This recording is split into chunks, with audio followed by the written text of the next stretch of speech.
பெருமாளுக்கு பாடப்படுகின்ற திருப்பல்லாண்டு பாடல் பிறந்த கதை தெரியுமா? மதுரையை ஆண்ட வல்லபதேவ பாண்டிய மன்னனுக்கு இறந்த பின்பு முக்தி கிடைக்க என்ன செய்ய வேண்டும் அப்படிங்கிற சந்தேகம் ஏற்படுது.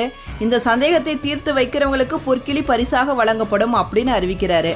ஆண்டாளோட வளர்ப்பு தந்தையான பெரியாழ்வாரோட கனவில் தோன்றிய பெருமாள் மதுரை சென்று மன்னரோட சந்தேகத்தை தீர்த்து வைத்து பொற்கிளியை பரிசாக பெற்றுவா அப்படின்னு சொல்றாரு.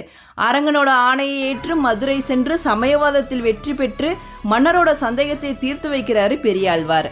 பொற்கிளியை பரிசாக பெற்றுவிட்டு மன்னர் கொடுத்த பட்டத்து யானை மீது அமர்ந்து வராரு பெரியாழ்வார். வெற்றி பெற்ற தன்னோட பக்தனுக்கு காட்சி தரணும் அப்படிங்கிறதுக்காக வைகுண்டத்திலிருந்து கருட வாகனத்தில் பெரியாழ்வார் முன்னாடி காட்சி தராரு பெருமாள். நம்மளா இருந்தோம்னா பெருமாள் முன்னாடி வந்தோன்னா அதை கொடு இதை கொடு அப்படின்னு சொல்லிட்டு வேண்டுவோம். ஆனால் பெரியாழ்வாரோ பெருமாளே யாரோடையாவது கண்ணு உங்கள் மேலே பற்றும் அப்படின்னு சொல்லிட்டு கண் திருஷ்டி போக்குறதுக்காக பல்லாண்டு பல்லாண்டு பல்லாயிரத்தாண்டு அப்படிங்கிற திருப்பல்லாண்டை பாடினாரு.